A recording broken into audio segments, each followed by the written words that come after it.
How you doing, gamers? My name is John with Gamester81.com. This is going to be my top 10 Disney games of all time.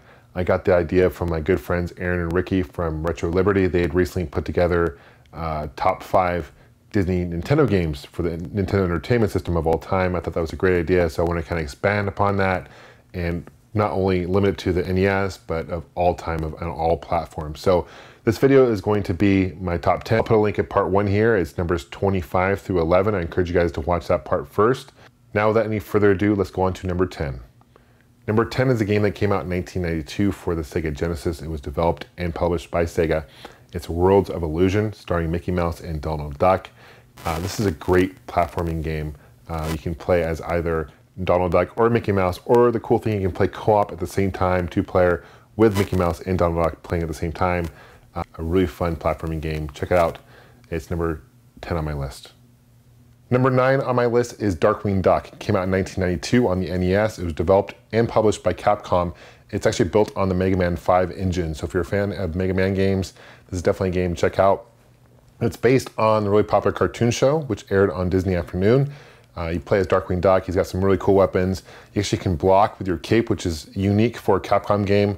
I always thought it was kind of unusual that you could actually block cannonballs and stuff with your cape, but nonetheless, it's got some great characters. It's a really fun game, great platformer for the NES. That's Darkwing Duck. Number 8 on my list is a game that came out on multiple platforms between the years 1994 and 1995. It's Mickey Mania. It came out for the Sega Genesis, the Super Nintendo, the Sega CD, and in PAL regions only. PlayStation 1 saw a port of it. If I were to recommend a port for this game, I would probably recommend the Sega CD because it's superior as far as sound and quality goes. The PS1 obviously has enhanced graphics as well, though that's harder version to find because it was only released in PAL regions. But if you have a Sega CD, this is a great game to play. It basically stars Mickey Mouse, and what's cool about this game, it features every stage is like a classic cartoon. For example, there's a Steamboat Willie stage featuring Mickey Mouse, which came out initially in 1928. There's also a stage based on Mickey and the Beanstalk, which is a famous cartoon short starring Mickey Mouse that came out in 1947. But it's a great game. Love the music again, and it's number 8 on my list. Number 7 on my list is a game that came out in 1982 called Tron. It came out in the arcades. It was developed and published by Bally Midway. It's an amazing cabinet. I love the look and feel of it. It's got black light. It's got a very cool joystick. There are basically 4 mini games with 12 difficulty levels, and each mini game is based on a particular scene of the movie. For example, they have battle tanks. They have a light cycles stage, which is based on that scene in the movie where they have the light cycles. It's a really fun game. Holds up very well today. One of my favorite arcade games of all time, but nonetheless, it's a great Disney game. Number 6 on my list is a game that came out in 1990. It's Chip 'n Dale's Rescue Rangers for the Nintendo Entertainment System. It is published and developed by Capcom. Great platforming game by Capcom. Another one. I don't know how many of these I've listed on my top 25 list, but you can see they're all great. This one is unique in the sense that you can play co-op. You can play as Chip and Dale, 2-player at the same time on one screen. There was a sequel that came out for it as well. It's called Chip 'n Dale's 2. It came out in 1992, later on in life for the Nintendo. It's a lot harder to find than the first one, and they improved a lot of the gameplay. For example, you actually use your co-op partner and use them as weapons. For example, if you're Chip, you can throw Dale as a weapon in the second one, which is kind of a cool idea. But that is number 6 on my list. Number 5 on my list is a game that came out between 1990 and 1991, depending on the platform. It's Castle of Illusion, developed and published by Sega on all their platforms at the time. So you had a Sega Master System port, a Game Gear port, and a Sega Genesis port / Mega Drive port. The Sega Master System and Game Gear ports are basically identical. A lot of people consider them Mario clones, which is what they are, but they actually are pretty fun games. Genesis version is a little bit different. Graphically, it's superior, obviously. It's a 16-bit game. This is the first one in the Illusion series. Land of Illusion, World of Illusion, which came out later.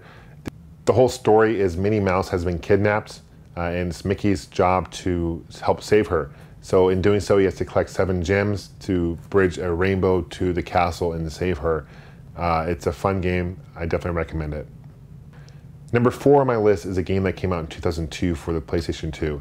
It's the 9th best-selling game on the system, and it's Kingdom Hearts.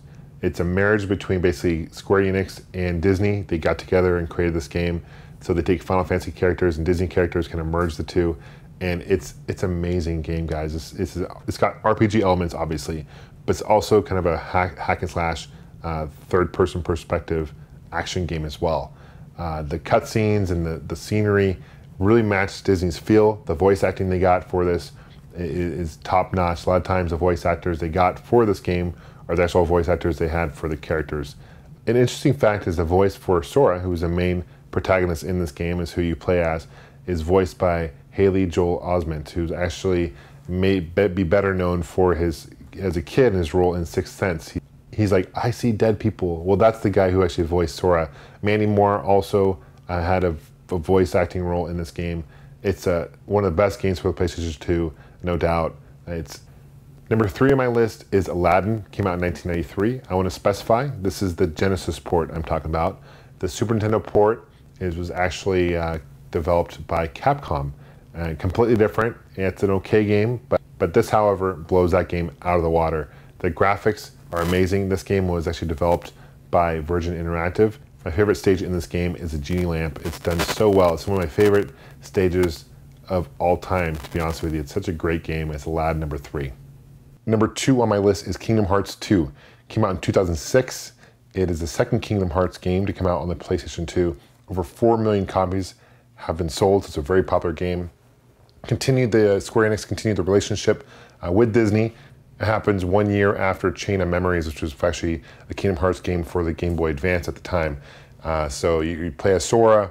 They improved the gameplay. The controls are a lot better. The camera, you can actually control the camera a lot more easy than you could in the first one, which is a big gripe of mine. A lot of people didn't like the camera angles and how the first one controlled.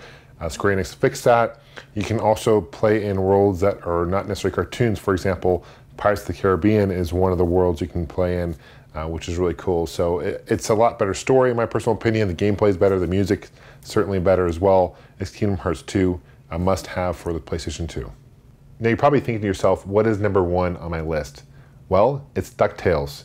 It came out for the Nintendo Entertainment System by Capcom, 1989. One of the best games on the Nintendo Entertainment System. The music is definitely the best, in my personal opinion. You get the moon level. That music in the moon levels itself, I could listen to that for days.